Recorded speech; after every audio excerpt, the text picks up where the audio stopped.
Halo, saya Romo Gandhi, kita ketemu lagi dalam Cerita Mogan. Teman-teman terkasih, hari ini kita akan merenungi Injil Lukas 18:35 sampai dengan 43. Apa yang kau inginkan kuperbuat bagimu, Tuhan, semoga aku melihat. Ketika Yesus hampir tiba di Yeriko, ada seorang buta duduk di pinggir jalan dan mengemis. Karena mendengar orang banyak lewat, ia bertanya, "Ada apa itu?" Kata orang kepadanya, "Yesus, orang Nazaret sedang lewat." Maka si buta itu berseru, "Yesus, anak Daud, kasihanilah aku." Orang-orang yang berjalan depan menyuruh dia diam. Tetapi semakin kuat ia berseru, "Yesus, anak Daud, kasihanilah aku." Maka Yesus pun berhenti dan menyuruh orang mengantar dia kepadanya. Ketika si buta itu sudah dekat, Yesus bertanya kepadanya, "Apa yang kau inginkan kuperbuat bagimu?" Jawab orang itu, "Tuhan, semoga aku melihat." Maka Yesus berkata, "Melihatlah, imanmu telah menyelamatkan dikau." Pada waktu itu juga ia melihat, lalu mengikuti Yesus sambil memuliakan Allah. Seluruh rakyat menyaksikan peristiwa itu dan memuji-muji Allah. Teman-teman, ada seorang pejabat yang selalu lelah dengan urusan pekerjaannya. Namun ia selalu menyempatkan diri untuk mengadakan yang namanya pemeriksaan batin. Caranya sederhana. Ia masuk ke kapel adorasi, duduk di dalam keheningan di hadapan Sakramen Maha Kudus, dan ia hadirkan Yesus di dalam benaknya. Yesus pun bersabda, "Apa yang kau kehendaki supaya aku perbuat bagimu?" Sama seperti dalam Injil hari ini. Si pejabat lantas menjawab dalam hatinya, "Tuhan, supaya aku dapat melihat." Dan Yesus pun menjawab, "Melihatlah engkau, imanmu telah menyelamatkan engkau." Selama 30 menit, si pejabat duduk dalam keheningan di depan Sakramen Maha Kudus. Setelah itu, ia merasa bahwa beban hari itu diringankan. Ia tadinya tidak mampu melihat dengan jernih segala persoalan yang harus dihadapi. Namun, keheningan yang ia ciptakan bersama Tuhan mampu membuatnya dapat melihat. Teman-teman, dalam kepenatan, orang bisa saja menjadi buta. Tanda kutip. Ia buta karena penuh dengan yang namanya kemarahan. Penuh dengan yang namanya emosional. Cemas, takut, galau dalam bahasa sekarang. Sedih dan berbeban berat. Dalam kebutaan atau kebuntuan ini, orang butuh spasi, butuh ruang untuk hening dan untuk berbincang-bincang dengan Tuhan. Kita bisa membandingkannya dengan sebuah tulisan yang disusun tanpa spasi. Rangkaian tulisan tersebut tentu tidak karuan dan kita pasti malas untuk membacanya. Tidak bisa dibaca dengan sangat baik karena tanpa jeda atau tanpa spasi. Setelah tulisan itu diberi spasi, tulisan tersebut bisa dibaca dengan indah dan baik. Maka jika hidup kita diupamakan dengan serangkaian tulisan-tulisan, tentu saja butuh yang namanya spasi atau jeda, supaya hidup kita dapat dibaca dengan enak. Dari pihak yang buta, seperti pejabat tadi, dibutuhkan juga sikap setia dan tekun untuk datang menghadap Tuhan dalam keheningan. Contoh, si pejabat dengan tekun datang ke kapel adorasi. Karena tanpa ketekunan, kebutaan sulit untuk disembuhkan. Ada banyak kapel-kapel adorasi. Di tempat saya, di Bunda Maria, Cirebon juga menyediakan tempat kapel adorasi bagi umat yang mau menemukan keheningan bersama dengan Allah.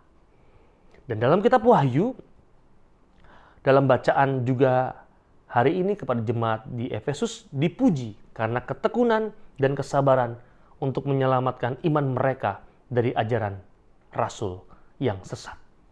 Bagaimanapun, ketekunan diperlukan untuk tujuan-tujuan yang baik. Sehingga yang tadinya buta dimampukan untuk dapat melihat. Sedangkan kalau saya mau mengingat dalam sebuah buku latihan rohani, Santo Ignatius Loyola merumuskan mengenai langkah-langkah doa kontemplasi.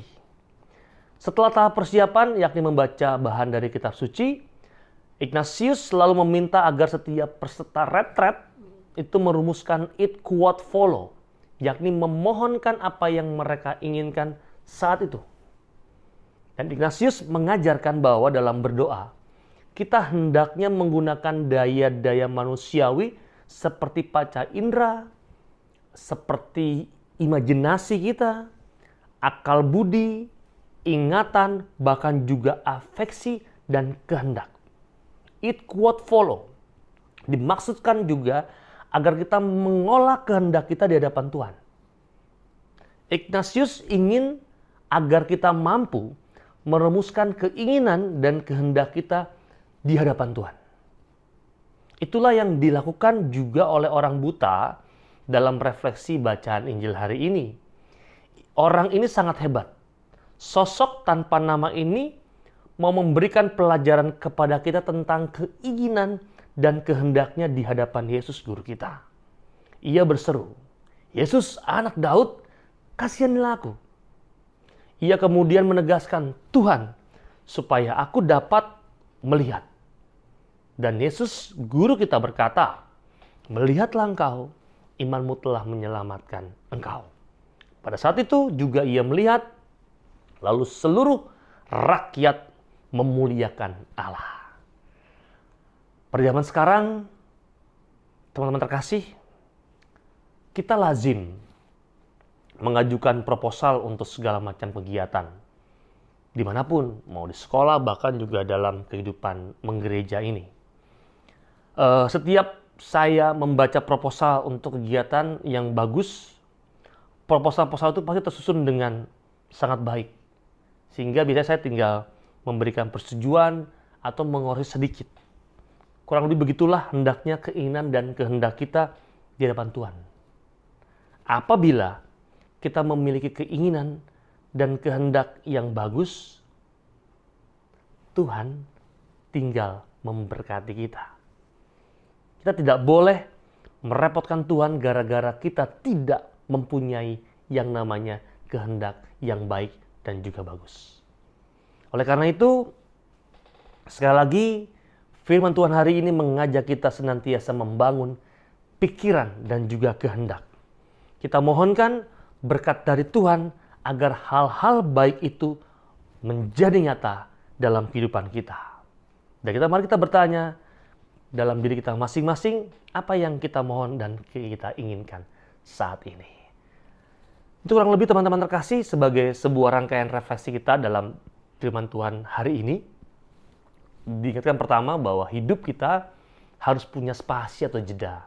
Sehingga kalau hidup dilukiskan sebagai sebuah rangkaian tulisan, maka dengan spasi dan jeda, maka hal itu menjadi sangat baik dan juga enak untuk dipandang atau dilihat.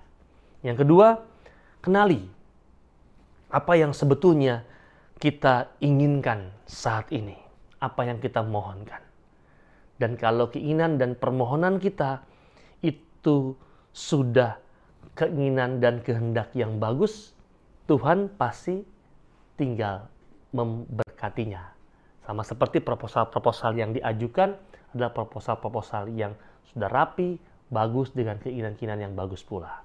Dan pastor dan yang berwenang tinggal menyetujui-nya. Maka semoga dua tawaran ini menjadi tawaran kita untuk mengembangkan hidup lebih baik lagi. Semoga hidup kita penuh juga dengan jeda dan juga spasi sehingga tampak bagus, tampak baik, dan baik benar, bukannya tampak. Dan itu kita dapat temui dari apa keheningan. Semoga kita juga mampu berani menyempatkan diri, memberikan waktu yang tepat untuk kita mempunyai waktu hening untuk seluruh kehidupan kita.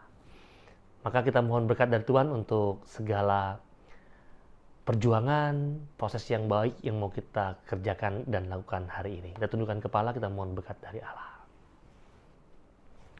Tuhan bersamamu dan bersama rohmu. Berkat Allah melimpah untuk kita semua yang hadir di sini, keluarga kita, orang-orang yang kita kasih dan cintai dimanapun mereka berada. Terlebih sungguh segala usaha-usaha baik yang mau kita upayakan dan perjuangkan dalam hidup ini, selalu dilindungi, dibimbing, dan diberkati oleh Allah yang Maha Kuasa, Bapa dan Putra dan Roh Kudus. Amin. Ketemu lagi di Cerita Mogan yang berikutnya yang juga tidak kalah menarik. Saya Rama Gandhi. Dadah.